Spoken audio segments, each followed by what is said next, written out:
Guys, can everyone hear me okay? Welcome to this unprecedented crazy time. We're going to get the meeting started. So this is a public meeting, so we do have to go through our agenda.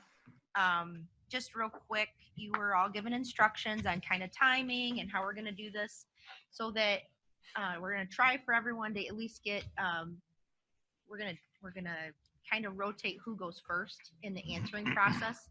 And we're each going to ask a question, and we're going to start down here and then go back to those two get to ask 2 questions. But my intention is to start with Gwendon, because she's on the phone in the answers, and then we'll just keep going through it and just rotate.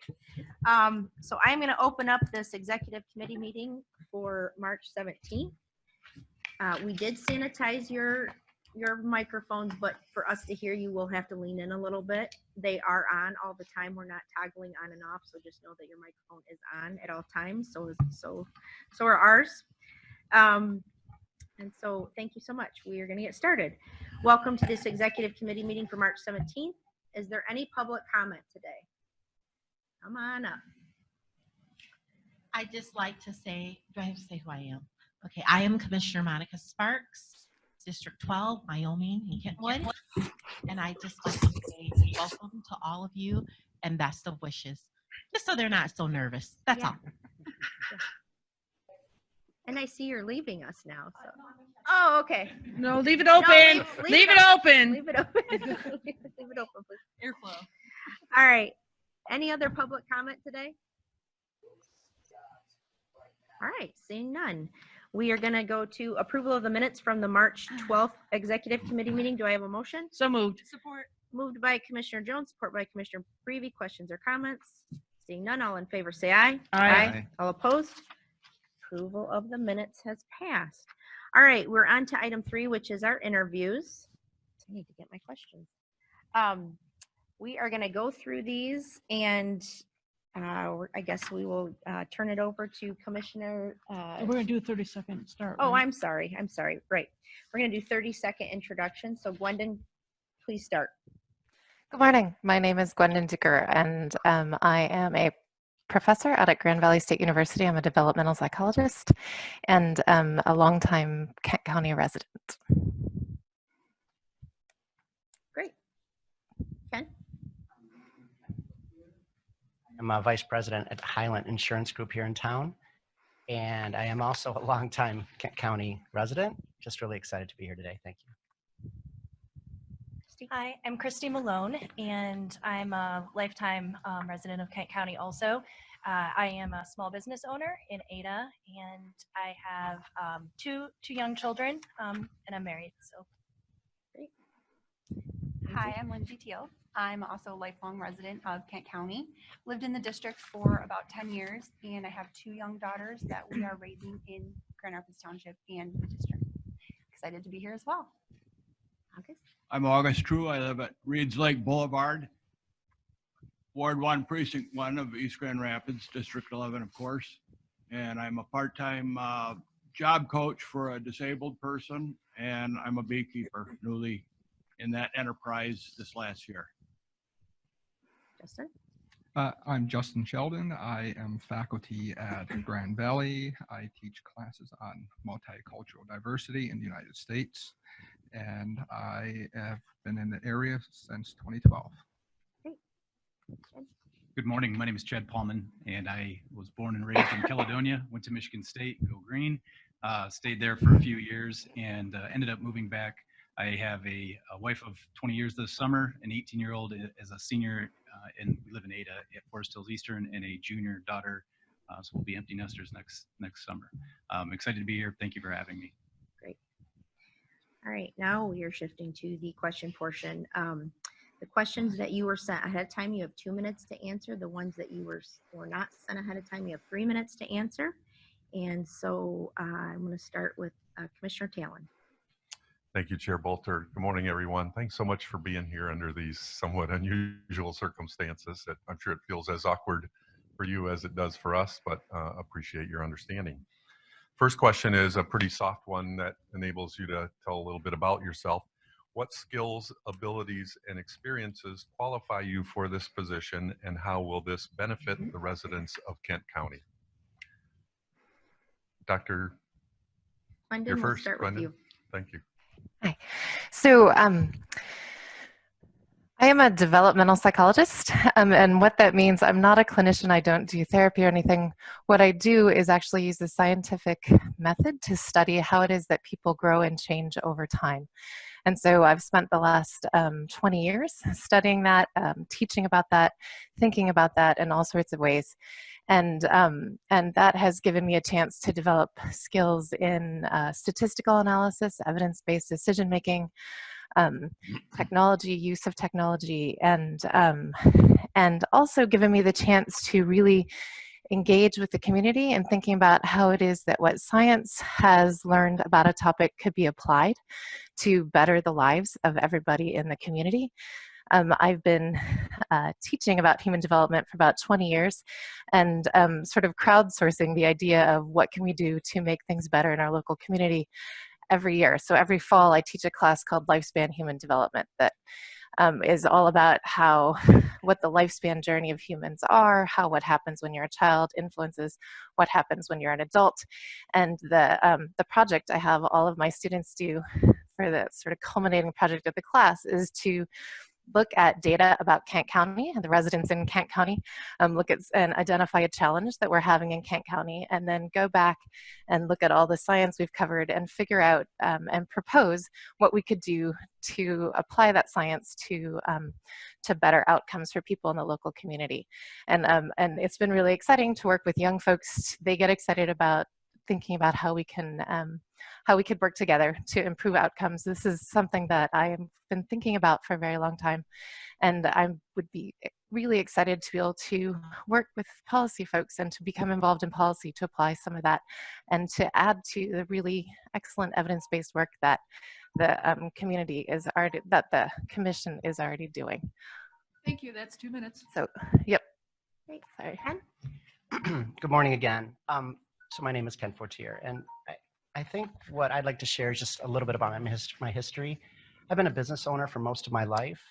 My most recent business that I owned was called Quantum Leap Communications, and I started that company in the basement of my home and grew the company through the help of West Michigan, great talent in this community. My family actually worked with me. My dad, my brother, my cousins, they were all part of the team. My children, as they got older, joined my team. And it was just something that I thought was really important to grow a communications company, but not just about the telecommunications company. It was about my ability to help businesses with whatever challenges they were faced with. So I owned that company for 10 years. And right before I sold that business, I wrote a book called Net Plus Connections. And the book was about being worth more than you cost to others. I took that book and I grew it into another company to help business professionals in West Michigan grow their own businesses and their practices. I taught them how to make connections in a more authentic way. It was the most fun I've ever had in work. I helped hundreds of businesses, several insurance companies, which was really fun. Most recently, I'm now on the team at Highland Insurance Group. And if you haven't heard of who they are, they're the largest family-owned insurer in Michigan and the 4th largest family-owned business in the country. They're fantastic. And why I love working there today is because they've given me the ability to leverage what I've learned my whole life and bring that into their business. So I really think there's a great opportunity for me to be part of this. I've ran for office in the past, not successfully, but maybe this is one opportunity where I could shine again. Thank you. Thank you. Christina? My name is Christy Malone again, and I have, I guess I'll just start with kind of a little bit about my background. The current business that I own, I started just about 10 years ago. It'll be 10 years in June. And it is a cloth diaper manufacturing company. That's where we started. We're now a multi-million-dollar company. We sell in over 50 countries, and our base is in Ada, Michigan. We do all of our distribution out of there.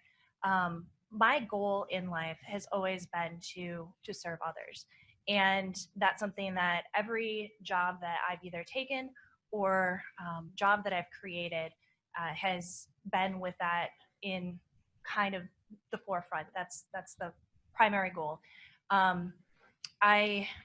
Out of high school, I started working in politics, and that's something that being a public servant has always been a goal of mine. I worked in campaigns and then went through college, ended up getting a job working in our state capitol, served on a board working alongside Governor Engler doing budget. Basically, I was working as one of the budget analysts for our caucus, and then worked in the legislature for a while. After that, I was hired on to manage the international fundraising for an organization that basically served girls that were primarily impoverished. We built a school over in Zambia, so I worked to basically fund that as a capital campaign. After that, I was hired on to be the executive director for a local nonprofit, Alpha Women's Center. That organization was faltering. We were basically on the brink of closing Thank you. because That's your 2 minutes. If you just want to finish that sentence. we were in the red, and I turned it around in less than a year, and it is still alive and well 15 years later. Great, thank you. All right, Lindsay. Again, I'm Lindsay Teal. I applied because I think I bring a valuable skill set with my experience in both state and local government. I'm familiar with public budgeting, and I bring a vast knowledge of the DHHS budget, which you all know sends a lot of money to our local counties. I've worked on numerous issues vitally important to Kent County. I've worked on revenue sharing, indigent defense, public noticing requirements, and I worked on the bill to create our Gerald R. Ford International Airport Authority. In addition, I currently work at Grand Rapids Township as the planning assistant, and I previously served on their zoning board of appeals. So I understand the ins and outs of local government, and in that position, I also interact frequently with the residents of Grand Rapids Township, who are the residents of the 11th district. I'm familiar with many of the elected officials of the district, and I am confident that I would have a positive working relationship with them for the constituents of the 11th district. And finally, I understand what it takes to serve an elective office. I'm up for the hard work and challenge that comes along with that. All right, August. Looks like I'm the old man here. I have a little experience in You're life. wise, you're wise. No. I have a little experience in life. I served in the Marine Corps for 4 years and attended Grand Valley.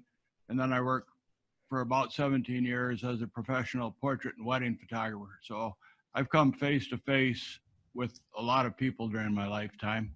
The economy called an end to that business, and I went into home construction. Then I ended up in machine building, and finally in as a telecommunications individual, working the phone systems at the Battle Creek VA system. But as Ken down there knows, some of these telecommunication systems are a niche, and if there isn't a niche open, you move on. So I moved on to the culinary field, and there I was able to start a business and sold my goods at the farmers market. So I came in close contact with a lot of people, and especially farmers, which I grew up on a farm, so farming is near and dear to my heart. So I have a lot of interests and exposures to people at different levels in my community, and I've worked hard to gain the knowledge that I would need to be a commissioner. I read Ken Verberg's Guide to Michigan County Government, and as you know, I've attended numerous county meetings, including work sessions, and I live with a disabled person, so mental health is near and dear to my heart. Thank you. Justin. Good morning. Again, I'm Justin Sheldon, and as an educator in the subject of multicultural diversity in the United States, I've had the unique experience of educating classes that stem mostly from small towns in the state of Michigan about the problems associated with race, ethnicities, gender, sexual orientation, people with disabilities, and different religions. These are incredibly nuanced topics that most of my students never encounter or were knowledgeable about. To get my students to understand these topics, I must help them expand their critical thinking skills. This requires clear communications skills as well as creativity.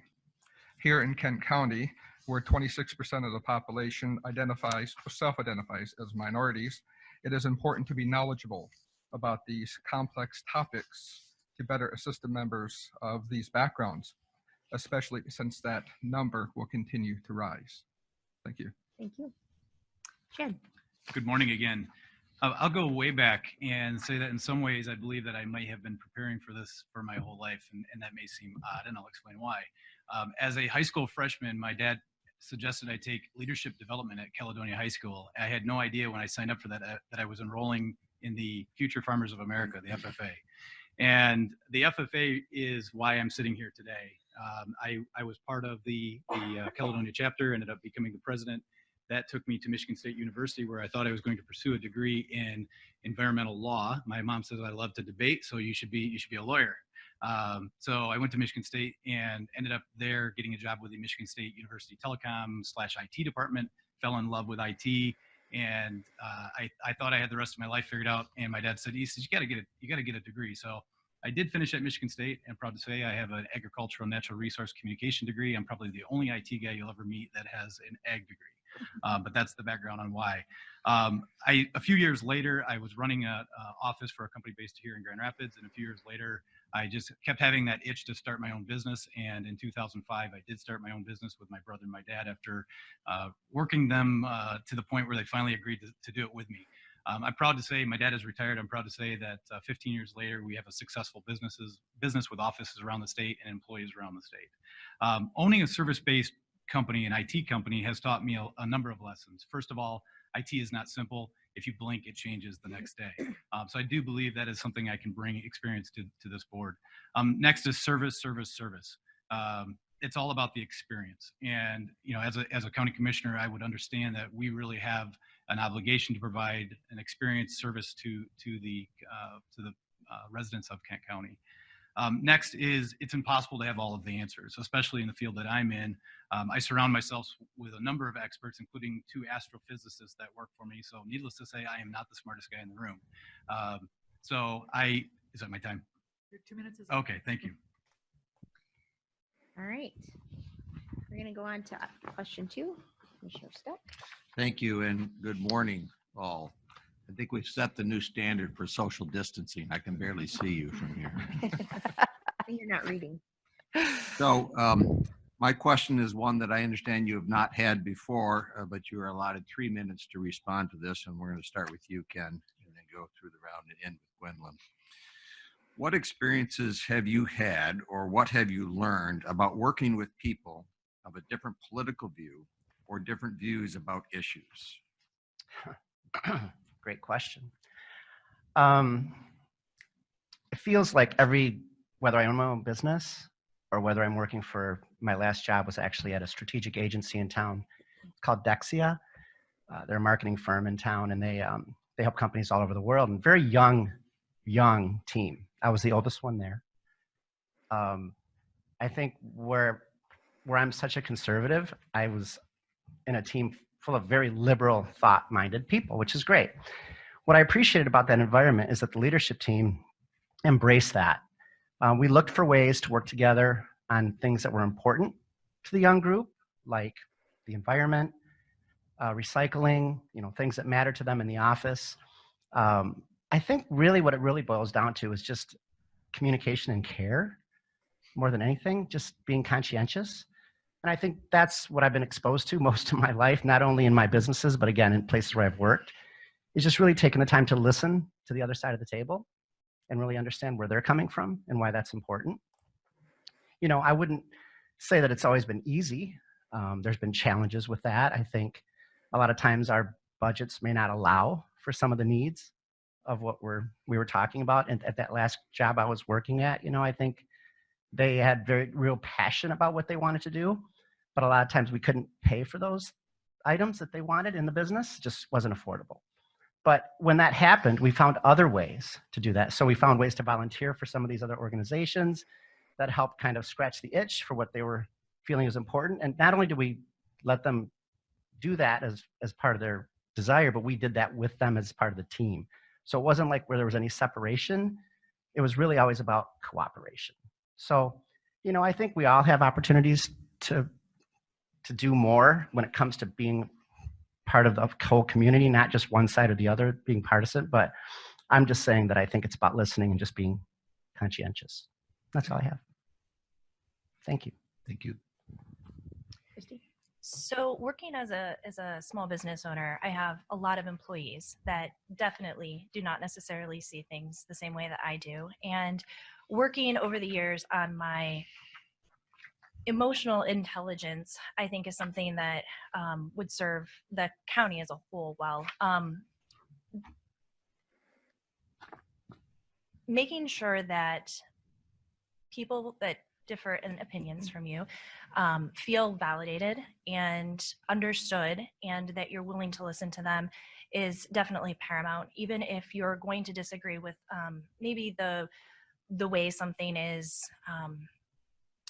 handled, or the eventual direction that has to be taken due to the greater good, I think that making sure that the other side understands that you're willing to listen and willing to try and come to as close to an agreement as possible is important. I mean, I think any person that ends up getting this position, I think the primary goal is going to be working together as a team for the greater good of the county. I think that's what everybody here's goal is. And so sometimes that's going to take, I mean, sometimes that's going to mean that we're going to have to make concessions, but also, you know, stand firm on what our personal beliefs are, but making sure that everybody understands that their concerns are heard and validated. I think I bring a lot of experience in this area I would bring a lot of experience in this area to the table. I worked in the legislature for 10 years. A lot of that time was spent working with legislators who worked on the budget. And throughout that process, my bosses always felt it was necessary to bring support from the other side of the table. They never wanted to pass a budget without Democratic support. And so I've worked with them to garner that support. We've added other priorities, and I think that's important. Additionally, working in legislative offices and now at the township, you are always going to come in contact with people who do not agree with you or have other opinions about things. But part of representing the county and representing constituents is getting them the help that they need, regardless of what you feel or how you, if you're have differing opinions. So I think that's something that's very important to remember, is that we are here to represent the residents and get them the help that they need or the services that they need. Great, thank you. August? During my time as a photographer, I photographed thousands of people and hundreds of weddings, and I came to believe that everybody in our community is really the same and has the same goals and aspirations, but sometimes we see things a little differently. I can hold up an item and look at it and describe it to you, and you can look at the backside of it and you're describing the same item, but you're using different words and it appears different to you.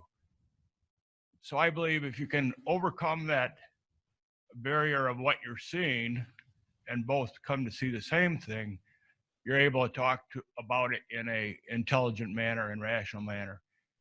And in 2016, when I saw the divisiveness in the country, that's when I decided I wanted to run for office, because we need to move beyond that. And I get emotional about it. Thank you.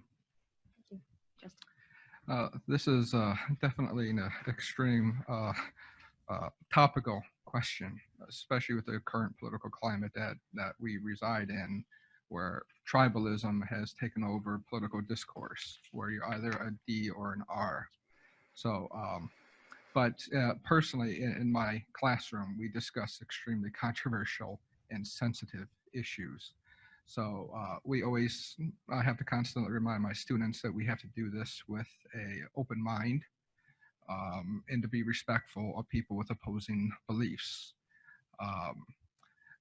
Often in class, I have to play devil's advocate and defend a position that I personally don't believe in, just for the sake of complexity in the discourse. I've been able to do this without any incident as of yet in the classroom. And there hasn't been any shouting matches. And I definitely believe when approaching somebody from a different perspective, you have to do so with a professional manner. And if I were to get on the county commission, I would not view, somebody from a different party as somebody from a different party. I would just view them as a colleague, because we have to work together for the benefit of all citizens of Kent County. It doesn't matter if they're Republican, Democrat, Libertarian, or Green Party. Thank you. Thank you, Chan. Well, aside from running my business, another item that I am very proud of is my years of serving on the Small Business Association of Michigan, and most recently the board chair for the Small Business Association of Michigan. My time there started approximately 10 years ago when I was asked to serve on the Legislative Action Committee. And contrary to popular belief, not all small business owners or business owners in general are Republicans. What I learned through that experience is that it's almost evenly divided between hard left, hard right, and a lot of people in the center. And that experience taught me that we had to look at what was the goal. And while I was serving on the SBAM board, the goal was what was best for small business. So put all of your political hard feelings and really heels dug in feelings aside, and let's get together and understand what is the goal that we're trying to accomplish. Let's be team players. Let's work together. And one of the items that I'm proud of is that approximately 10 years ago, as one of the youngest guys in the room, I made this radical suggestion that we bring in opposing parties to come and talk about their perspective on an issue. And that is now the standard at SBAM, is that whenever the LAC meets about an issue, we bring in both sides of the topic. And I've had some of the most engaging conversations, and I will say some of my dearest friends, we are on opposite sides of the aisle. And what that proves to me is that if we are working towards a goal, put all of your political beliefs aside and let's work together on accomplishing that goal. Okay, thank you. All right, we are on to question 3. Can I answer? Oh, I'm sorry. I'm so sorry. Just speak up. Thank you. Okay, no problem. So this issue of how to engage folks who have very strong beliefs that might not be the same is something that I deal with all the time in the classroom, and I've spent a lot of time thinking about it, because if people are feeling attacked or defensive, that's not a situation where they can learn at all. And over the years, what I've learned is that there are a couple of things that have to be true for folks to really be able to engage. One is that you need relationship, that it comes down to when people know each other, when they have a relationship, when they assume good intentions from other folks, then you can engage in discussions even about things that people have very strong opposing beliefs about. And you know, lots of things other people have said about treating each other with respect. That's all very important. But I think another piece that is also incredibly important is the real belief that, in fact, everybody is actually open to changing their mind. that what truly respectful listening is holding on to the possibility that you might actually convince me to change my mind about this, and being open to that. And I think that that is vitally important in any conversation where folks have very strong beliefs. The other thing that that is important, and is one of the reasons that I decided to apply for this position, is that those sorts of difficult conversations are possible when folks share some root common cause. And it is clear that the Kent County Commission over the years does have a very strong guiding sense of really improving outcomes for folks in Kent County, and working across party lines, working across differences in personal beliefs and personal experiences to come together to really try to address issues that are negatively impacting the community, so that we can optimize experiences for everybody. And so that's one of the reasons I was so excited to hear about the opening at the commission, and excited to join, because I think that you all have a reputation for doing this well, and I would like to join into that. Great. Okay, now we're on to question 3. I'm going to start with Christina. What are your thoughts about public budgeting and fiscal responsibility for government? 2 minutes. I think public budgeting should be handled in obviously a fiscally responsible way. I think that's one of the things that Kent County has done very, very well. you have to live inside your means. And seeing that the county has, over the last 10 years, continuously decreased their debt, I think you're doing everything right when it comes to budgeting, and that's what I would like to see in a county. Great. Lindsay? I think prudent public budgeting is incredibly important. I think that government needs to operate within a fiscally responsible and structurally balanced budget, and I've experienced doing that at the state level. I think providing our mandated services at the highest possible level while maintaining our adequate reserves and our AAA bond rating are of the utmost importance. And I think Kent County does this process incredibly well. I've seen it, I've worked with you on it, and I think you're incredibly transparent with your process. I pulled the budget, I read the entire budget in entirety, and Wayman's letter is amazing in terms of transparency and what it offers. A very good analysis of everything, and every budget is on there, and I think that's a great process, and I would love to be a part of it. Thank you. Great. August? I think fiscal responsibility is very important so that the government is able to provide services that the community needs, and having a strong bond rating helps put them in that position so that they have funds available when they need. And like in the current situation, I think this might be a time, for example, to look at building at 82 Ionia. Perhaps now might be a time to consider moving to the campus on Fuller. And not that that would happen right now, but at the end of this coronavirus, when the community needs resources and income, that project would help provide some of that income. And so by having a strong bond rating and being financially responsible, the county would be able to move forward and provide things that the community might need when the need is appropriate to be addressed. Great. Justin?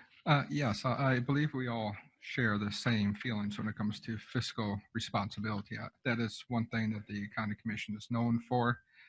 With the AAA bond rating, I think it's extremely important to maintain that and maintain the direction that the board is currently heading in, so it continues to save money when it costs of infrastructure and services provided by the county.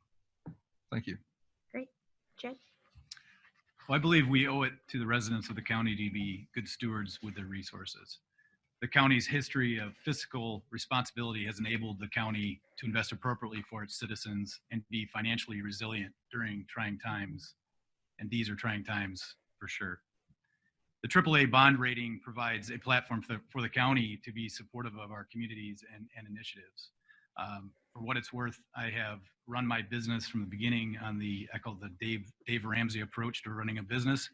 Not always popular, but it's fiscally responsible. I run my household that way, and I would bring that same attitude to this board. Thank you. Gwendolyn or Gwendon? So responsible budgeting is the first priority mentioned in the Kent County mission statement, and I agree with that priority. One thing I would like to say is it says responsible budgeting and thoughtful planning in the mission statement, and I think that what you all really do is responsible budgeting through thoughtful planning.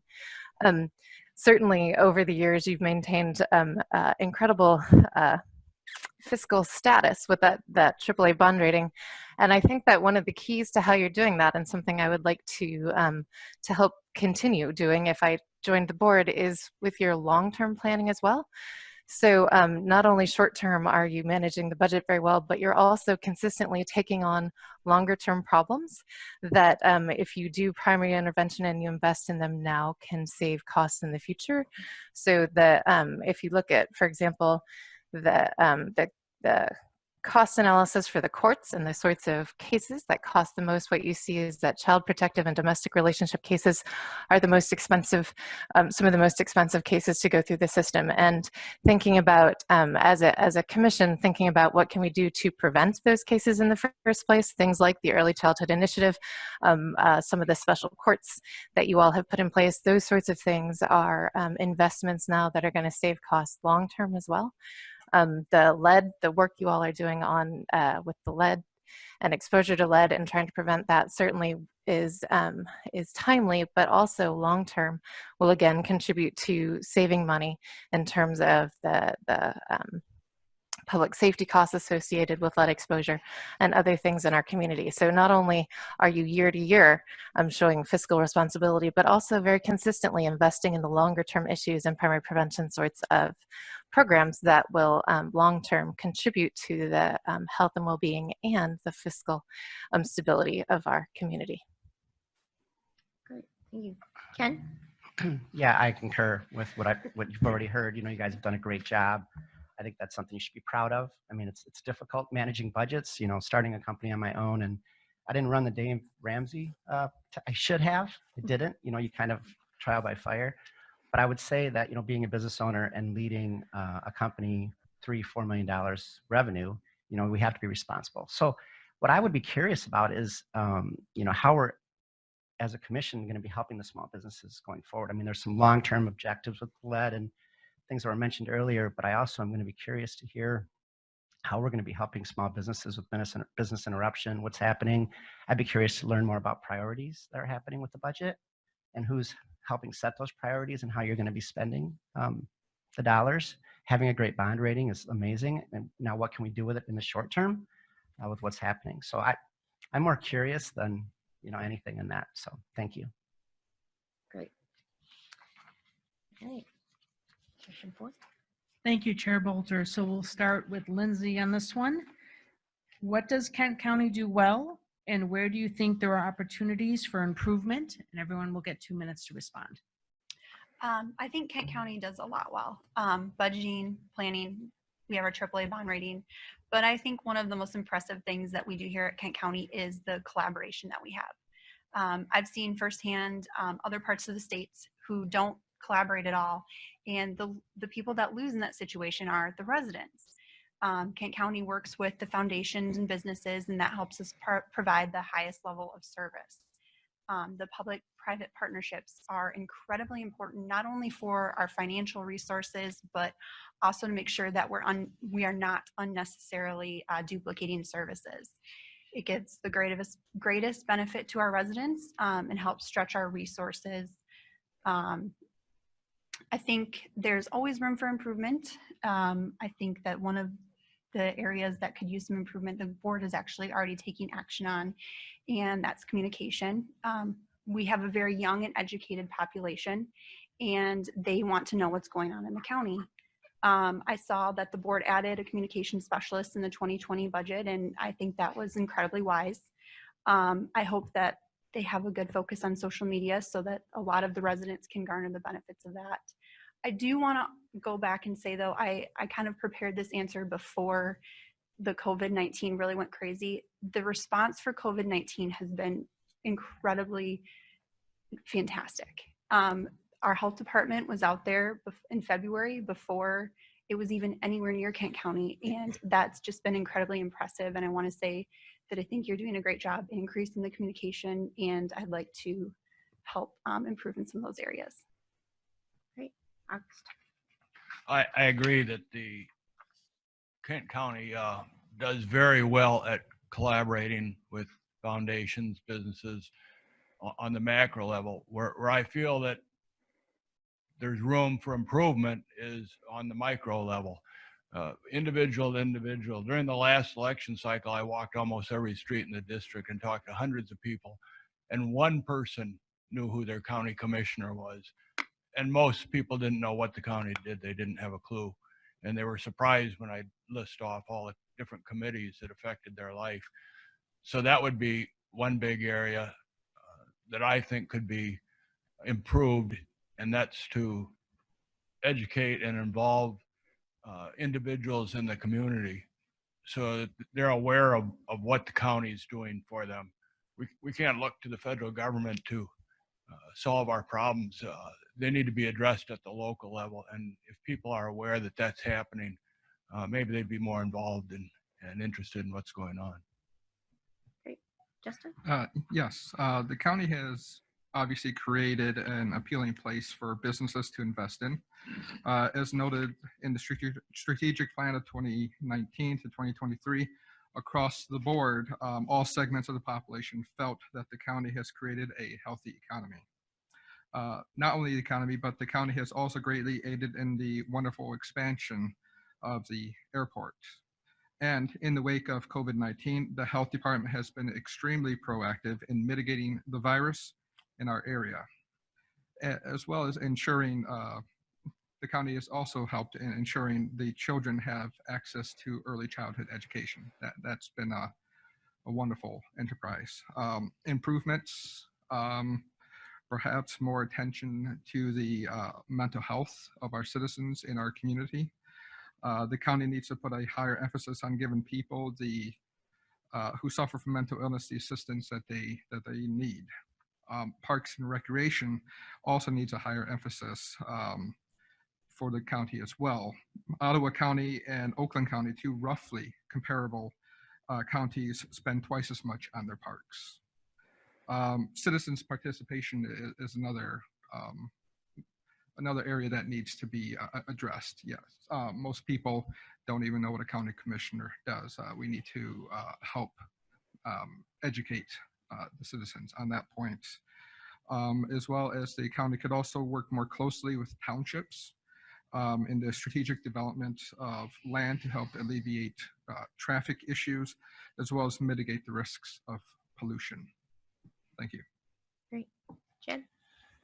Well, as Kent County residents, we all have a lot to be proud of. When I talk to individuals around the state or even around the country and I tell them where I'm from, they always say, oh, I love Grand Rapids or I love Kent County. And so we have a lot to be proud of. There's a lot of things that are being done very well here. We have a legacy of being great stewards of our taxpayer dollars, as we spoke about. We have a world-class park system that I remind my friends in New York is bigger. We have a park bigger than Central Park. But you know, I have an interesting, have an interesting opportunity that I'm in the middle of right now. I'm part of the Leadership Grand Rapids 2020 cohort, and it's given me visibility to the system and seeing the mental health, seeing the incarceration, seeing all of the aspects of our county and seeing how they are all interconnected. We absolutely have areas for improvement, but I will say that overall, I believe that we're doing a very good job. I look at the work that's being done in lead restoration. I look at the work that's being done with the river restoration, and the county is stepping in. So absolutely there's opportunities for improvement, and I would love to be a part of that. Great. Gwendon? So when I was looking back over all of the historical documents for the County Commission work, there are a couple of things that stood out to me. We've already talked about the fiscal, the fiscal system, but also I was impressed with the judicious use that the commission has made of the millage process. So certainly it's at the end of the day, it's up to the voters to decide, but making sure that you all bring forward proposals that have been well thought through and vetted, and that when proposals are supported to manage those funds efficiently, to make sure that we are getting outcomes that and funding programs that lead to actual improvements for the lives of folks in Kent County. I've been really impressed with how that process has happened with the veterans millage, with the early childhood millage. I've also been really excited. So some of the research I'm working on is looking at data coming out of the family court system in Kent County, really understanding the processes associated with child maltreatment and violence in homes. And I've been really excited to see that the courts have begun to engage in the special courts, so the girls' courts, the veterans' courts, and also the restorative justice for juveniles. There's some really exciting things that have been happening in the court system. And another thing that I have really appreciated about the work that the commission has done is that there's lots of things you're doing well, but the board isn't sitting complacently and saying sort of, here's what we've got this AAA rating, we're doing this and this and this well. You are constantly also saying, and here's what we need to be working on, and here are the coming, here's the next issue that we're going to address. And so a lot of the things needs that I see in the community that I think need to be addressed, the commission is already thinking about. So behavioral health, economic disparity by race and ethnicity, homelessness, and availability of housing in the community. These are all issues issues that we need to be working on that could be better in Kent County, and you all have already started that process, and I would like to engage in that. That's Thank our you. 2 minutes. Ken? Thanks. So I agree about how you've responded, Kent County Commission, and along with Mayor Gary Carey, Mayor Bliss, and how you all responded to what's happening with COVID-19 has been remarkable. Putting the partisanship aside and just really getting together and doing what's best for our community, it's remarkable. And we're perceiving goodness. I hope it's all behind the scenes goodness as well. You're all working together. So I'm really happy about that. You know, something that's close to me is how we're handling mental health. I've lost three family members who've lost very close individuals in their lives. One woman lost her husband to suicide.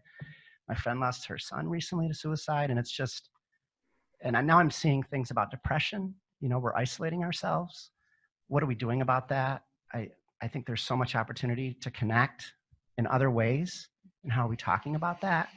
So that's where I'm pushing, not whether or not I get elected or appointed. Set that aside. You know, what I'm doing in my work is I'm trying to help our clients, our friends, our family connect in other ways through technology. I think that's something that the Kent County should take very seriously. Depression is going to be on the rise, and what are we going to be doing about that? So that's all I have. Great. Christina? Kent County has, my husband and I, after college, we decided to make Kent County our home. We both built businesses here. We've raised our children here. They go to public schools here. And it's because it's a safe place. You guys have done a great job of investing in the parts of the budget that really matter to the vast majority of the county residents, and that's safety, whether that's the health department or the sheriff's department, or you guys have done a great job with that. Obviously budgeting, we've already talked about, has been a strength of the county. Areas where I think I kind of agree with Lindsay on this is the first thing that came to my mind on areas of improvement would be the communication. And not so much from that you're not communicating the right information to us or enough information. I think there's just such a huge opportunity to communicate all of the wonderful things that you guys are doing. As I was looking through some of the things that are I'm very passionate about, which is the environment and what kind of an impact Kent County is having on the environment. Obviously, like the carbon footprint for the county is super important, especially with the size that we are. And as I was looking to see like what are we doing, because honestly, I didn't know. You know, I was having to dig back and find news articles from MLive that were like a year old, and I couldn't find anything that had been updated since then. I mean, like the sustainability business park, what an awesome idea. I mean, I love it, but I have no idea what's happened to it since. Like I couldn't find any updates on it. The last published was like March of 2019.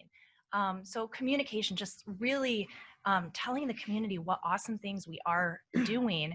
And I think using social media is going to be a huge part of that. As a business owner, I look at every opportunity as how can I How can you finish your sentence? how can I look at Kent County as a brand. You know, what can we do to really sell the brand? Great. Awesome. Thank you. All right. Lindsay, did you answer already? Yeah. Yes, Started with Lindsay. Yep. Question number 5. This one you guys did not receive ahead of time, so you'll each have 3 minutes to respond, and we'll start with August. What do you think the county's role should be in addressing regional problems that don't directly involve county mandated services? For example, housing availability, agricultural preservation, child development, and economic development. Can you multiply the 3 times 10? What was the first example? Housing availability. Right, Do you want me to housing read the question over availability. again? Thanks. The housing availability, that really struck me when you said that, because I've seen development, gentrification in the city, and having worked in the culinary field, I know what the pay is and how people live, and it's takes several jobs, several family members to support a household. So I see businesses getting tax breaks to build new developments, and those developments directly affect the local people around there with their parking. Go down Bridge Street and turn down one of those side streets and try to find a place to park and look at the people who live there, and you'll see how that it's impacted their life. So it's not just housing availability, but the quality of the housing situation. So that's one area where I think that there needs to be work. The partnership with the development. I love the development. I love going to Long Road Distillery and some of these places, but it's impacting people in the neighborhood, and they're being forced out, having to live in other communities further away from where they work. I think that the partnership should include how are we affecting citizens of our community who are not able to change their lifestyle because of their level of income. So we make it harder for them to live, and we benefit from this upscale living at their expense. That would be one area. A lot of the candidates have expressed thoughts about doing more for mental health and so on. I've attended the meetings and work sessions, and I know what the county's done in mental health and some of these other areas, and they worked very hard, and they worked to get the word out. It doesn't always have the outcomes that we want, and that's why I think that we need to engage the community, because the county commissioners can't sit up here and do it all. It takes a community. That's my comment. All right, Justin? Could you repeat the question, please? Absolutely. What do you think the county's role should be in addressing regional problems that don't directly involve county mandated services? For example, housing availability, agricultural preservation, child development, economic development. Thank you. Yes, I believe that the county's government has the obligation / responsibility to work with the various municipalities, townships, cities to provide the absolute best service to the citizens of the county as a whole. Thank you. Great.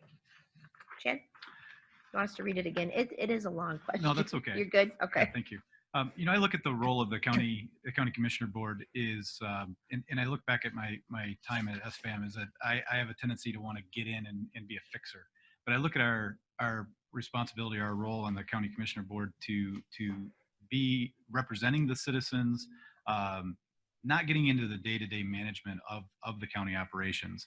I do believe that we should set a tone, and set that tone. One of those would be around housing you were talking about, and access would be around equity. That hopefully the Board of Commissioners is setting a tone around equity, that we are opening up, pursuing opportunities to open up opportunity for equal opportunities for everyone, fairness and access for information, that everybody has access to all of the same resources. I know that one of the hot topics right now is the purchase development rights. I don't know if that'll be a question we'll talk about, but reading a lot about that.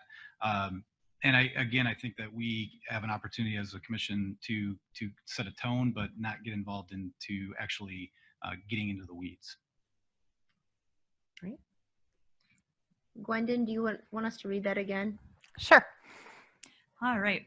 What do you think the county's role should be in addressing regional problems that don't directly involve county mandated services? For example, housing availability, agricultural preservation, child development, and economic development. So I think that the key to this and my thinking about how effective the county commission can be is that we are very local and that that a lot of these issues that you're mentioning and that are sort of outside our control are influenced by policies that happen from the top down from the state, from federal policies, and that we can certainly build relationships with other aspects of government. We can build relationships and collaborate with folks in the community. But one thing that Kent County Commission could particularly do is really to set the tone, to talk about our priorities, whether it's something we can make policy about or not, and then to engage in real community capacity building, to engage community, to get community members involved in solving small and large problems in our community. And in that process of community engagement, we build the skills of the community in general, so that as different challenges arise, we have more folks in the community who are already familiar with how to engage, who have learned skills, built relationships with other folks, so that we can adapt. We have a community that can adapt to things that happen, such as COVID or other challenges that might arise in our community, and so that we can, as much as possible, collaborate with others to just build a reserve, a resilience in our communities in all sorts of ways. And that's going to help to address all the different issues that you've talked about. Great, thank you. Ken? Yeah, thank you. I think it is important that we have relationships and understand what's not going well, what is going well in the region. We aren't isolated. It's important we have relationships that we're developing in the other areas outside of Kent County. How else will we know what's happening if we're not participating in their challenges? When you talk about housing and child development, I think those two kind of go together. I owned 10 single-family homes, 5 of which are downtown, right where like New Holland now sits. But it's amazing how a lot of the problems that we're facing are also similarly happening around us as well. So what relationships do we have? Are we fostering those relationships? Are we taking time to understand what's happening with our community wider than the commission? I think that's really important that we understand that if we're going to be able to help each other. So that's my response. Great. Christina? You have to read it again? No, I'm good. Okay. Thank you. Coming from a nonprofit background, I've seen firsthand some of these issues. And one of the things about Kent County that I think is so great is that there are a lot of really strong nonprofits that work with these issues. And so I think as a county commission, our responsibility really should be to come alongside those nonprofits, support them in what ways we are able to, and keeping in mind that our responsibility is to use the budget in the areas in which we have the areas that we can. And so sometimes things are going to be outside of our control, and we're not going to be able to necessarily throw money at a problem or even make any type of ordinance decisions that are going to help certain situations. But what we can do personally, whether that's as a commissioner or as just a member of our community, is really come alongside those nonprofits that are just right in the field working hard to solve those problems. Great. Lindsay? So I think this goes back to what I said. I think the county does well and is most impressive. I think the board can collaborate with local businesses and foundations.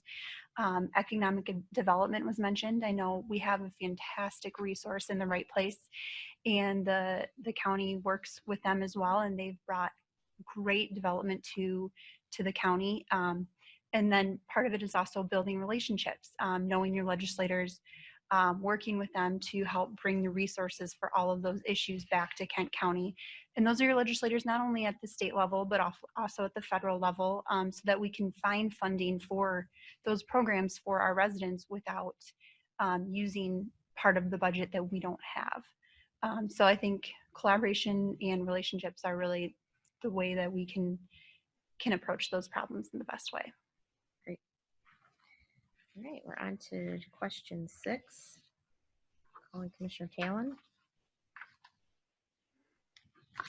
Start with Justin. Start with Justin. Am I on? This is a question about conflict of interest that you got some information about ahead of time. After reviewing the county's conflict of interest disclosure statement and the code of ethics, do you have or are you aware of any conflicts that would interfere with your ability to vote on matters that are brought before the county? None at the moment, but in a hypothetical sense, I am faculty at GDSU. My spouse is a physician at Spectrum Health. If in the event that a situation arises with these two entities in the county, I would consult the legal team and see if there's a legitimate cause of concern about a conflict of interest. If legal were to ascertain that that was indeed a conflict of interest, then I would recuse myself from any votes concerning that matter. Thank you. Great. Chad? Yes, I have read through the conflict of interest, and I do not see any conflicts that I have now. Going forward in the future, I would handle that much as I have in the past, is that I believe in putting sunshine on any potential conflict of interest, bringing that awareness so that that all parties are aware that there may be a potential conflict of interest. Owning a small business, I could absolutely see that there could be a potential in the future, but I would put sunshine on that and make sure everybody is aware. Gwendon? Similar to what other folks have said, I don't see any current conflict of interest after reviewing the documents, and I would always, moving forward, I think it's always better to check than to assume. So if there was any question for myself with my affiliation with Grand Valley or my husband's affiliation with Dematic, I would consult, send the letter, wait and see. I won't make those decisions myself because I think transparency is important with public officials. Ken? No, I as well don't have any concerns or issues there. I love the expression sunshine on it, though. I really like how you word it. It's great. Yeah, if there's an issue or concern, I am connected to a lot of businesses. I probably know 50 CEOs in West Michigan, and I mean, as they're just friends and connections, but working at Highland, I do not see any conflict, no. Christy? I don't currently have any conflict, and I don't foresee one in the future. All right. Lindsay? I reviewed the policy, didn't see any conflicts on my end, but I would bring them up if I foresaw any coming. August? I'm retired. I have no conflicts anywhere in my life. All right. All right. We're on our last question. Commissioner Steck, we're starting with Chad. All right, thank you, Chair. So this is a question that you've not been given before, but I'd be surprised if you haven't thought about this already. Do you intend to file for the November election regardless of whether you receive this appointment? And either way, please explain. And the first one. Mm-hmm. That is a great question. I hope to have the opportunity to be the incumbent filing, but I would love to have the opportunity to file. I do think it's important to look at the landscape and not file just for the sake of filing. I have been asked a couple of times in the past to run for different offices, and I do believe that there's a good person in that seat to not disrupt the apple cart if the work is being done appropriately.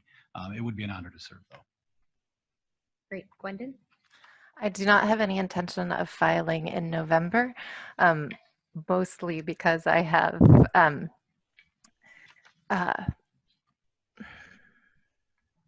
I am finished. I have some other things that I want to finish first before I engage full time in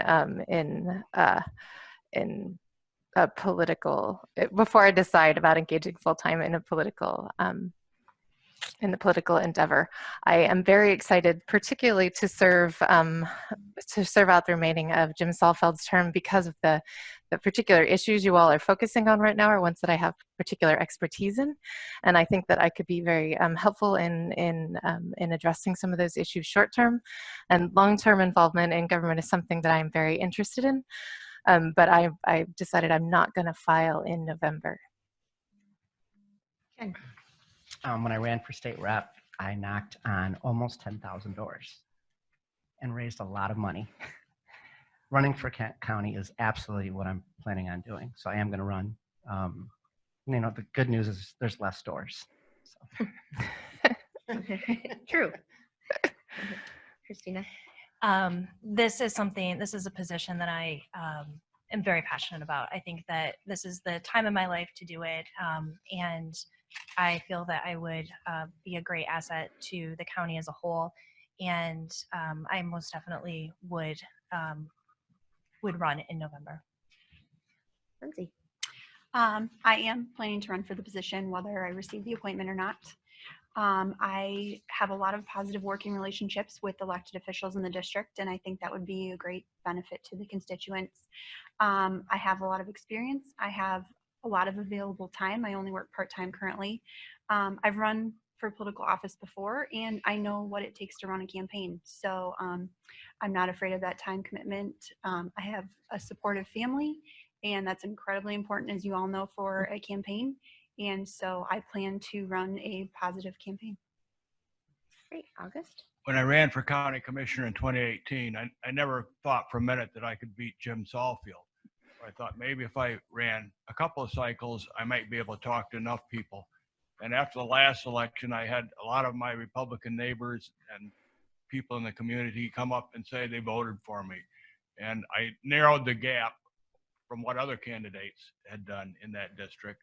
And I intend to bridge that gap this time. And yes, I have filed. And I will look forward to meeting you all on the trail. And there's just as many doors to knock as there are in the state.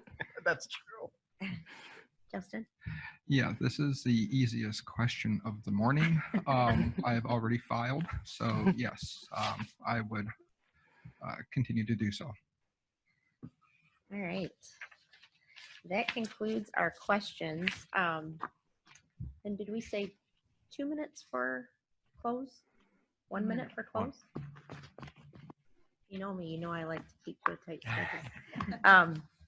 So since we started on this end, I think we'll start on this end for 1 minute closings. And so Chad, go for it.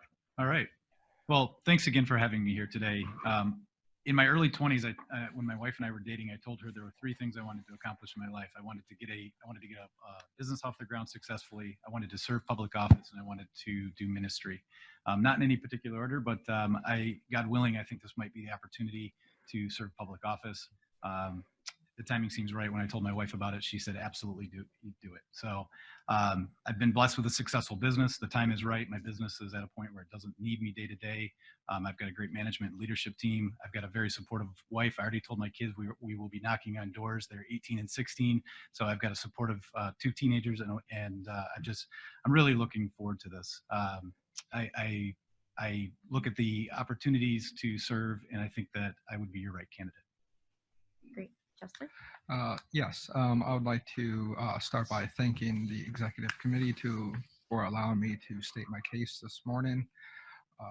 While I lack the political experience, I do have knowledge on the community and on the difficult situations that may arise. And I would, as an educator, I know that we are lifelong learners. So I would definitely approach my more veteran colleagues for guidance in any issues that were to arise. And I have plenty of time to dedicate to this position, and I'll make sure to be there 100% of the time. Thank you. August? That's a heavy question to close. I think that you've seen from my efforts that I would put a lot of effort towards the county, and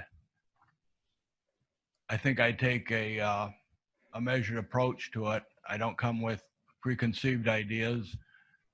I think that we have to look at the issues and the problems and try to see where we can be effective in areas where other people aren't working. If there's a foundation taking care of an issue, maybe there is a little spot in between that falls short. And that's what I see the county filling in and working with foundations and helping out. And that has been really fascinating to me, that interaction in the community. And I'd like to be a part of that. Great. Lindsay? I think I'm the best candidate because I am incredibly passionate about public service. I have the skills, knowledge, and abilities to be a great commissioner for the 11th district. I want to help guide the county on a path forward to make it a desired place to live, work, and raise a family. I also think I'm the best candidate because I am a hardworking, highly organized, conscientious, driven, and personable individual. These are not my words, but these are the words of others describing me in the letters that they sent the Board of Commissioners. I will put all of these traits to work for the residents of the 11th District. Great. Christina? First, I just want to thank you for having me here today. I believe that my tenacity, my hardworking demeanor, everything that I've done in the past, I believe, has led to this moment and the skills that would make me a good commissioner on the county board. I think that it needs a leader, a business leader. I think that the commission needs somebody who is okay with making tough decisions, somebody who is compassionate, but understanding that it's going to be hard and you're not going to make friends every single time you have to make a decision. And that's my background. That's what I do. And I'm passionate about government. I'm passionate about the community. And yeah, I would love this opportunity. Ken? Having support from your family is very important, especially since I've done this before. And my wife and twin 8-year-olds are so excited that I'm running, which is great because Ellie can't wait to knock on doors again. Having the support of the Highland family where I work. When I talked to the president, I said I was doing this. He said, Ken, we're with you 100%.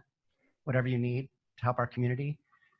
Being a business owner and connecting to so many small business owners in this community has given me the opportunity to help a lot of people in business, but I've really never had an opportunity to help our community. And this is that way I can do that. I've been so fortunate to help so many people, especially with running a business where we help people in technology and solving problems. What an opportunity to have to help our community. So I really look forward to your decision. I hope you guys select me as well. Thank you. Gwendon? So I want to start by thanking you for the opportunity this morning, and to say that I think the reason that I decided to apply for this is because I spent the last 20 years of my life reading about, thinking about, studying, gathering data about, and teaching about how it is that we can use what science has learned about humans and human development to improve people's lives. And I'm really passionate about having the opportunity to share some of that knowledge and expertise with the board. The reason I'm excited to apply for the position and hope you'll select me, even though I don't intend to run in November, is one of my goals for that time would not only be to use my own expertise in these areas, but also to address something that I think could be really beneficial to the county, and that is the county has lots of collaborations with business, with nonprofits, with other government organizations, but there are 15 universities and colleges in our county, and there's a lot of expertise among the faculty and staff, and I would like to facilitate connections. Great. Wonderful. Well, as far as I know, that concludes our questioning, our opening, our closing. Due to the crazy nature of what's going on here, obviously we're all spacing. You are dismissed officially. This is an open meeting. We are going to deliberate a little bit more, but we are going to take a bathroom break because much of us need to do that. And we will make sure we're social distancing in that regard as well. But thank you all for your time. I really appreciate it. I am so excited to see so many people have an interest in serving on this board because, like you said, a lot of people don't know what we do. I hope that if you don't get the appointment, or if you do get the appointment, you spread far and wide what we do now that you've all educated yourself a little bit more on all the different departments of the county and our functions. So I appreciate your time. I appreciate your effort. I appreciate everything you've done. I appreciate your willingness to serve and step up. And thank you so much. Thank We're you, going to Angie. take a little 5-minute break. So I guess my intention, given the state of emergency that we're under and the fact that this issue seems to change by the hour, I would like us to deliberate today and make a decision so that we aren't coming back on the 19th. There's still questions about, can we make decisions via remote? I would just feel like strongly that we should deliberate today. We've had the packets for about a week that I think Pam's prepared those for us. We've had references, we've done the interviews now. Wayman has something to add. Just think that's important. Wayman? No, I was just gonna say, come a little closer. He's not Oh. picking you up. Can you guys hear me okay? Yep. So my intention is to do the deliberation today and make our recommendation to the full board. There still is going to be questions on how we're going to conduct that board meeting on the 26th. We're diligently working on that. Again, this has changed hour over hour, day over day. We're talking about closing down the county. So I would like to make the deliberation today, the decision, recommendation today, and then we will cross the 26th bridge when we get to it. I know that we still have to have that in that 30-day time frame. The governor has not issued any executive order regarding statutory limitations for anything, to my knowledge. So we have to get it in that 26th timeline. It just will be a matter of how logistically we do it. So moving forward, I guess let's just open it up for discussion among the executive committee members. Who wants to go first? I will. Emily? I was really impressed with the high quality people that we had here today. I think they all could definitely bring something very good and beneficial to our board. And I think as we go through this, we need to keep in mind the district, because we're selecting someone who they're not currently electing. We're selecting someone to represent them. And so we need to take into consideration, does this person fit the type of body or type of, person that this body would elect, the 11th district. And I think we also need to take into consideration, are they familiar with the duties? Because this is a, time period, especially right now with what we're dealing with. We really need, there's not much, we need to get running, basically. We need our full board ready to go. There's probably some big decisions that we have coming down. So we need somebody who understands the duties. And I also, in my opinion, I think it's really important to have somebody that is planning to file, somebody who's willing to, run again and, really represent the district well. So I think it's important to have that aspect in there. Those are my, 3 main criteria. I'd be open to hearing, what others think we should be considering. Anyone else want to share their criteria? The second, someone who represents the district, like who the person, Yep. The makeup of the district, someone who is familiar with the duties as Yeah. county commissioner. Thanks. And would be ready to get up and running right away. And someone who's willing to file to run in, August or November. Yep. Thank you. Jim, do you have any thoughts? Stan? Yeah, I think that Emily has stated well some of the critical criteria or values I would be looking for as well. It is a bit daunting to see yourself as a surrogate voter for a district you don't even live in. But I think that is an important factor to at least bring to the conversation what our understanding of that district is and how it has seen its responsibility to pick leaders. But also to look at it from the context of how does it fit within the existing milieu of the commission and the challenges that we currently face. So it's a combination of those things from my perspective. And so that's sort of the litmus test I looked as I reviewed all of the answers here and the resumes. I concur that, sitting on the legislative board, we're always looking for candidates for positions on our authorities and our boards, and we don't always have the luxury of 7 capable, qualified, energized, ready to go candidates. So this is actually a nice problem to have. Diane? Any other? I concur with what's been said so far. So just instead of reiterating, I'm just going to say I concur. Great. Jim, do you have thoughts that you want to share? Imagine some of mine are a little different. Okay. That's why you're over there. That's why I'm over here by We myself. still love you, Jim. Well, I totally agree that we would serve the county well to pick someone that has a clue about county government, that has some knowledge, that has been following, has taken a look, has studied the issues, has taken the time to prepare. So I would agree with that. I'm not so sure about the planning to file piece. And in fact, there are 19 of us, and I would be more interested in someone that brings a new perspective, or some perspective that we don't have on the board right now.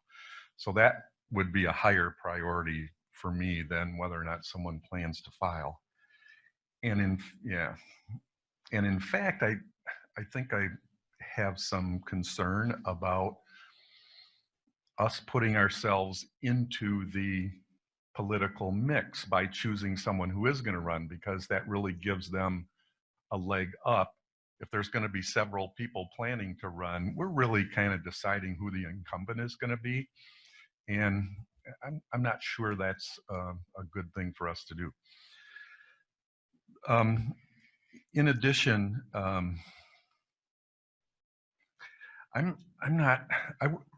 was really most impressed with the people who are not that political, who don't come here with some political experience, as it were. And so the people that didn't have that prior political experience, whether it's serving in the legislature in some way or having run for office, another office, those who did not have that tended to move up the ladder for me. So those were kind of the pieces that stood out for me. And I agree that it's great to have so many outstanding candidates. I'd say probably 4 of them stood out of those 7 for me, and 2 stood out among those 4 primarily because they didn't have that political piece that I think is an important thing to bring to the board. And at some point we'll share names. Huh? Yeah. My 2 cents, I guess I agree with Emily on her first 2. Jim, I could be a little persuaded with you on terms of the political piece and the willingness to run. I go back and forth on that a little bit, because just seeing kind of how term limits work and how things work, we would potentially get somebody in here, they would just start working and getting to understand the process, and then have potentially another new person. Given the vast amount of issues that we have here at the board, I think that learning curve is pretty rough. I guess for me, I don't really know what the purpose of it might be tough for their service to be real meaningful in just a matter of a few months. So I kind of go back and forth on that a bit. For me, it's also a couple of things. For me, their time. I am really challenged as the chair of this board when people can't make meetings. It is very difficult to then manage the issues and manage the vote, and just trying to figure out how we're going to move policy forward. And I made a concerted effort to really work with everyone on this board. But when I have multiple absences from people from time to time, it just is a challenge. So in addition to Emily's comments, I'm looking for someone who is willing to commit the time to this and not, make board meetings kind of secondary. For me also, I think it's important that the person has some context of what we do and can hit the ground running. Right now, Wayman and I and others are dealing with decisions hour by hour. And who would have guessed that this would be the issue? But we don't really have that learning curve time on some of this stuff. For me, that hit the ground running, some semblance of some context of what the county does is important. And then lastly, we just got these, but we're making a decision about the district and the references we have. I mean, Lindsay Korndike has references from Lindsay Teal has references from the entire township board in Grand Rapids Township. She's got a reference from the former office holder of this seat who supported her, the Ada Township Supervisor, the former state representative from this area, and her former boss, Representative Verheulen. So in my mind, for me, Lindsay kind of hits all those points, and that's kind of where my mind is headed right now, just in terms of matching up a candidate with what we're dealing with. Steph. Yes, can I just respond a little bit to Commissioner Talon's comments about the attraction of someone who's not running? I share that. There is something about that, being able to put someone in there that would be not committed to running because you know that you're not going to get anybody a leg up. But at the same time, I do think that the individual who steps in should have that degree of commitment to the district and to the process to be willing to do it long term. And I sat on that side, as many of you recall, and went through the same interview process. Not 7, I think there were 5 of us interviewing at the same time. And you'll recall, I didn't get the appointment either. So just because you don't get the appointment doesn't mean you go home whimpering. And I suspect that many of these candidates will be out on the campaign trail, regardless of what we do here. And I don't think that there's a distinct advantage to any of them to get this appointment if that's their long-term plan. Any other comments? Yeah, I wanted to speak about Lindsay as well. You know, after seeing her references, she definitely is well supported by the people in her district. And that, to me, like I said before, is something very important. And I also think she checks the box as to, you know, if she's ready to hit the ground running with her knowledge of, you know, public budgeting and issues that are going on in Kent County. She worked, you know, a couple legislative offices where the legislators represented the county. And so she's very familiar with the ins and outs of the district and the county as a whole. I think she could really provide some really good insight to the board. And I would really like to see her as the candidate that we bring forward to our next meeting. Diane? Thank you. I just have a few additional comments. Following up on Commissioner Steck's point, we also have 2 people here who were appointed and ran. I had a primary where 2 others were also running, and you know, it's at that point up to the voters, but you also have to put elect. You cannot put re-elect because you haven't been elected. So and on our ballots, there isn't an opportunity to even show that you're an incumbent. So from that perspective, I don't quite hold as much weight in that category as maybe a fellow commissioner does. I want to put in a good word also for Lindsay in listening to her interview. She certainly was well prepared, well thought out, as many of them are. One word that came up over and over from her answers was collaboration.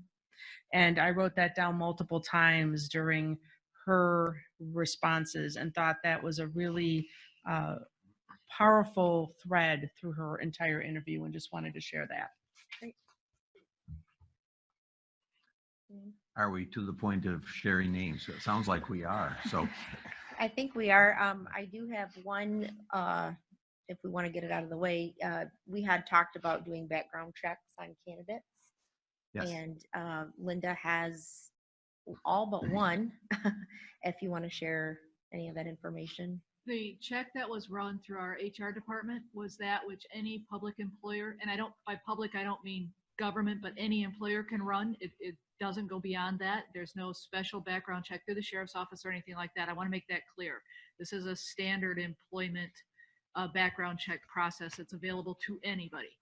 That being said, we had the system run for all but one candidate because we needed the birth dates on all, and we did not get the birth date from Ms. Malone, but all the other candidates came back absolutely clean. Can I just follow up? There's a statutory prohibition to be appointed, and I assume that would be picked up in that search. I'd have to double check. I presume it is a certain type of criminal activity. Well, put it this way: these reports come back and they read, a search of the Michigan criminal history file has not located a criminal record that exactly matches the information you provided. So to your point with regard to fiduciary type crimes, public fraud, things along those lines, those, yes, those would have been picked up because that would have been a criminal record.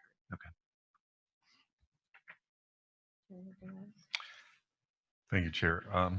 Couple thoughts. I will state that Lindsay was in my top 4, but not in my top 2, partly because there were 2 who I thought brought kind of the non-political piece that I'm looking for, and I thought were quite outstanding. And Gwendon, I think would bring some incredible new perspective to the board.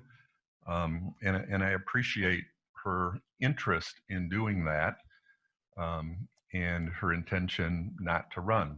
I think we could really benefit from that. And I really appreciated the last thing that she said about, and I've thought this often over my 20 years, that we probably don't do enough to collaborate with all of the higher education institutions in our community. There's a lot more that we could do with them, because what they do is so applicable to what our primary mission is as a county.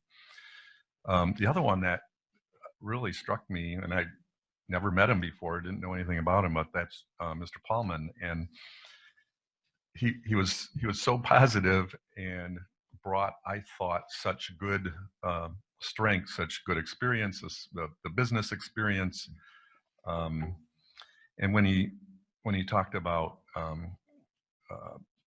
the things that he wanted to do in life, and it's interesting that he hasn't run for office or talked about that or done that or been involved in that way before.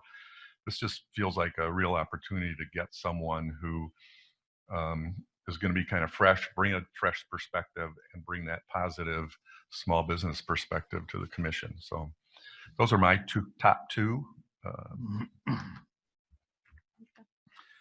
All right, so it's up to me to give you my my thoughts. So first of all, again, reiterating that I thought all of these candidates brought some very astute observations, and I think that we could likely have the ability to work with any one of them. But getting down to the critical distinction between which values, which experiences might best fit for where we are, fit for the district, bring those values that we would like to see in a commissioner. I had narrowed it down to 4, then 3, and went through each of the questions and tried to identify who I thought gave the most appropriate answers for what I think would best value position at the commission. And I actually ended up with 2, Lindsay and Chad Paulman. Both of them, to me, brought some of the most unique, capable experiences and perspectives to this position. So my 2, that would be my 2. It's very difficult for me to differentiate between the top 2. As I said, I could go with either one of them. Either one of them would be very good candidates, in my opinion. So I'm down to 2. Okay. Diane?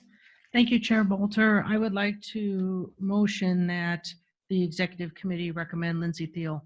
Support. I assume those are both of your top 1 and onlys. Yep. Okay. Any concern, comments, questions on that? Dan or Jim? Madam Chair, just one concern, and that is, and I've talked to a number of people about this. It's my assumption, and we probably shouldn't assume, but I think we should check about whether or not in Lindsay's position with the township, they get any HUD funding for the work of the township, because that will be a conflict for HUD based on the experiences that a number of us have had, and would require her to either leave that job or for the township to give up that funding, or there's a direct conflict with the county commission. A number of us have experienced that. So I do think we need to at least clarify that and clarify it with her to be sure that there's not a conflict or that a conflict will be resolved satisfactorily. Linda, do you have any comments on that? As I sit here today, I am not aware either direction. If Grand Rapids Township does receive HUD funding, and if so, what type of funding and under what program. So unfortunately, I can't provide any type of opinion as to whether a conflict actually does exist. But we can look into that between this meeting and the board action on the recommendation and let you know through the chair what we've been able to discover and or address. Okay. Can I make a point? I'm sorry. Sure. I just wanted to add that HUD conflict or not, after this point, there will be an election, and that's something that the voters can shake out as that process continues. Things change all the time. You can have people who do have conflicts and then don't, and people who don't and then do. I just think that's part of us being part-time and also having full-time duties. And for me, that's not something that's going to weigh on the motion I made or changing that. Yeah, I don't want to make a decision for the candidate one way or another on whether they have to quit their job or not. We did ask them in their ethics to review whether they had any conflicts. She said she did not have conflicts, so that's kind of on her to make that determination in my mind.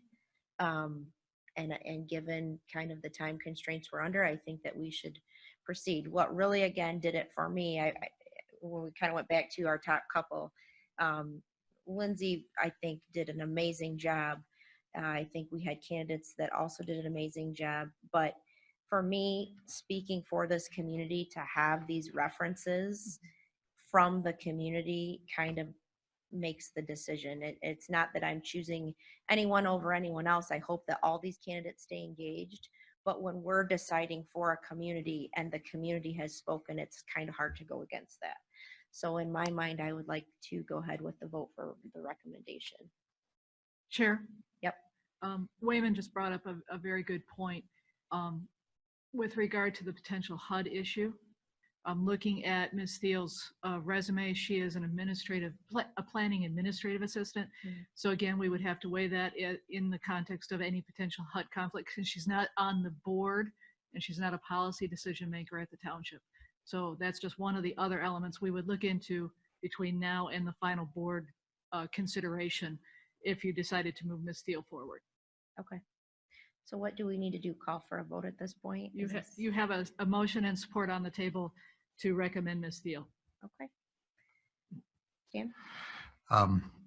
So I can support the motion, and because she certainly was in my top 2 list, it is my sense that once the voters go through this process, that district will be well represented whichever way this comes out. I could have been convinced on a different motion as well, but I will support this. Okay. So we don't do a roll call, it's just all in favor. Okay, we are going to be voting to recommend Lindsay Thiel to the full board for the next available board meeting, I guess I'll say, because I don't know what's going to transpire between now and then. So all in favor, say aye. Aye. Aye. All opposed? All right, motion passes. We are on to adjournment. Or I guess, is there any other miscellaneous for today? I just have a couple things, given where we're at and the status of all of this. My intention for safety, I did get a little, probably a little angry this morning when I came in and saw how close everyone was. Just given the work that I do and my day job, we cannot take this lightly. I don't want us to take this lightly. I want to protect our staff. It's so important to me that staff is protected, that everyone working here are protected. I'm glad that we're making some of these decisions we're making at the county, but I guess I'm not going to apologize for trying to be protective of everyone. But I'm apologize for maybe how I approached it, to especially Wayman. But moving forward, I really, if I have to beg and plead, do not want to have any more physical meetings until we're through this. My intention is to have everything via the Zoom capability or something similar where the public can still participate. As long as they can participate, I think that that's the safest option for us while we're under the state of emergency. I even questioned the issue today where the president made some comment about 10 or more. So this is changing by the hour. And so in the interest of safety, my request is that we don't have any other physical meetings moving forward until we're through this. Commissioner Steck. Well, I'm just wondering, the executive order actually calls upon us to delay or cancel these meetings to the extent that we can. I don't know if has there been any other insights from either the governor's office or elsewhere on what would be the scope of issues that would suggest we have to meet or should meet even though there is the directive? The only language in the most recent executive orders that address the Open Meetings Act was the limitation language that she put in it that said that the executive order does not abridge any other state or federal constitutional rights. The newest executive order that the chair was just referring to with the limitation to 10 people does contain criminal sanctions. And so one of the things that I was getting ready to look into this afternoon was the, if you will, the tension between an executive order under an emergency declaration that contains criminal sanctions versus an existing state statute that contains civil sanctions. And I'm sorry that I've got to get into that level of detail. I just got an email. The governor in Illinois has just waived off the Illinois version of OMA for all state and local governments and public bodies. So hopefully our state will follow the same that lead and quickly and resolve all these issues so that we can work with the chair to avoid any of the in-person meetings. But isn't that a constitutional limit? So our constitution says something different than theirs does. Oh, agreed. But I would hope that the governor would do what she can to Concur. provide us the relief we need in this very unique circumstance. Jim, do you have any comments? No, just I think our input to the governor is probably helpful, and to our electeds to let them know the position that we're in and what we need them to do so that we can do our job. Which I did this morning. Thank Me you. too. Max giving us that With opportunity. a very so loud voice. Thank you. Wayman. I've also gotten calls from a couple of our elected legislators this morning. So after this, we will be calling them to Okay. share this. You've called. I know you've called. 7 o'clock this morning. Yeah. 3 of So I'm them. getting calls as we speak from them wanting to talk with me. Okay, everyone stay safe, social distancing, be careful. We are adjourned. Drop this.